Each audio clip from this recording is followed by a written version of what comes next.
Shalom kepada seluruh pemirsa dalam Paulus Rahel Ministry. Kembali kita jumpa dengan satu topik pengkhianatan. Apakah engkau pernah dikhianati ataukah engkau seorang pengkhianat?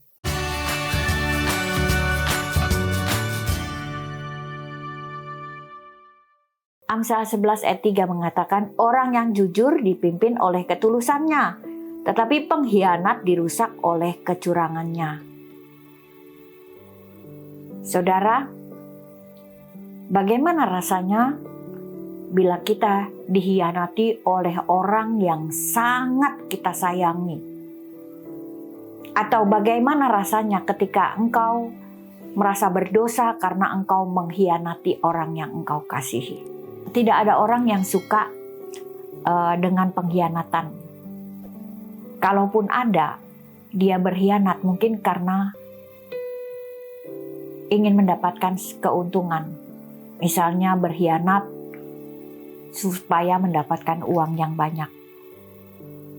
Nah, kalau orang yang suka berkhianat, maka akan ada pengkhianatan yang akan datang. Ada 3 penyebab orang menjadi pengkhianat. Harta atau uang, tahta atau jabatan,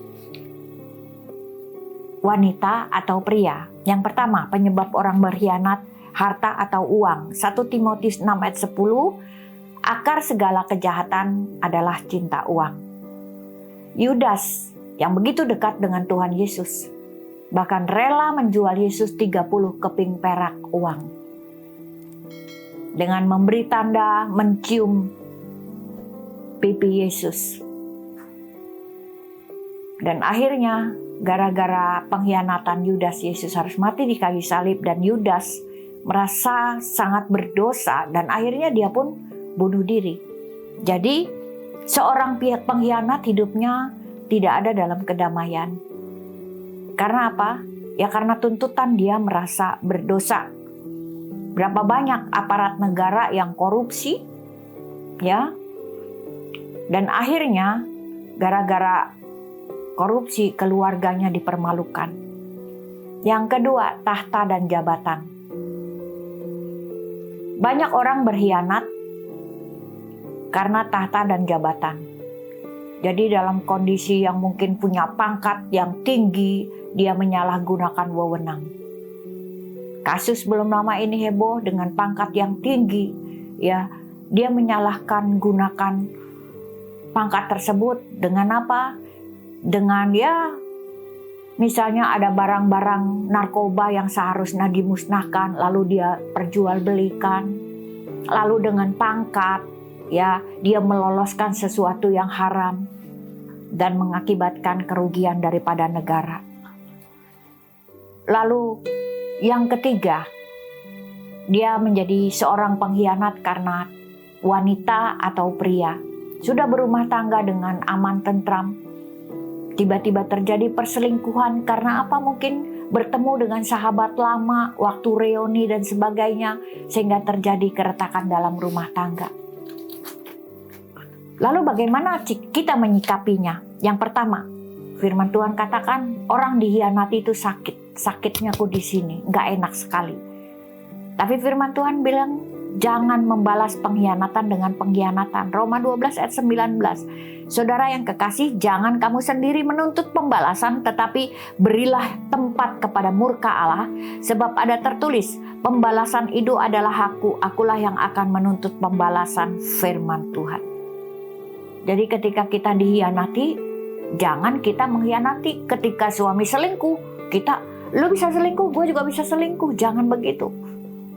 Kalau demikian, tidak ada habisnya dan lingkaran setan akan terulang kembali. Lalu yang kedua, Allah itu mengerti, Allah peduli. Mazmur 34 ayat 18, Tuhan itu dekat kepada orang yang patah hati dan ia menyelamatkan orang yang remuk jiwanya. Jadi mungkin karena pengkhianatan, engkau patah hati, engkau remuk jiwanya, engkau merasa tidak berdaya lagi, engkau merasa dunia seruntuh. Tuhan bilang, aku dekat dengan orang yang patah hati. Dan Tuhan undang, mari semua yang letih lesu dan berbeban berat, aku akan memberikan kelegaan kepadamu. Lalu bagaimana menyikapi selanjutnya? Memberikan pengampunan. Kolose 3 ayat 13, sabarlah kamu seorang terhadap yang lain dan ampunilah seorang akan yang lain. Apabila yang seorang menaruh dendam terhadap yang lain, sama seperti Tuhan telah mengambil kamu, kamu perbuat jugalah demikian. Jadi yang ketiga, memberikan pengampunan. Gak mudah, saudara.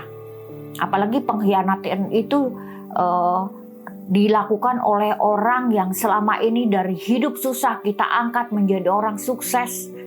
Ya lalu dia berkhianat, itu gak mudah. Butuh perjuangan. Untuk itu makanya firman Tuhan katakan mari kepada Tuhan. Dia akan memberikan kelegaan. Untuk mengampuni kita butuh kekuatan Roh Kudus. Kepercayaan yang dibangun bertahun-tahun dapat hancur dalam sekejap karena pengkhianatan. Untuk itu saudara, hidup selalu mohon pimpinan Tuhan. Ketika melek mata, bahkan sampai malam ketika kita menutup mata, kita berdoa, libatkan Tuhan di dalamnya, sehingga hidup kita, tingkah laku kita, mencerminkan kehidupan Kristus yang ada di dalam kita. Amin. Tuhan, kalau malam ini ada di antara kami yang menjadi pengkhianat, berkhianat dalam rumah tangga, atau kami dikhianati, rasanya tidak nyaman, bantu kami, berikan kekuatan, bantu kami agar surga turun ke bumi lewat hati yang terluka ini, sehingga kami memperoleh kemenangan, dan ajar kami memperoleh hati yang bijaksana di dalam menempuh hari-hari yang mungkin semakin berat. Tapi kami percaya bersama Yesus kami cakap menahannya. Tuhan berkati dimanapun pemirsa berada. Biar damai sejahtera Tuhan boleh menyertai kita sepanjang hari ini. Dalam nama Yesus, haleluya, amin.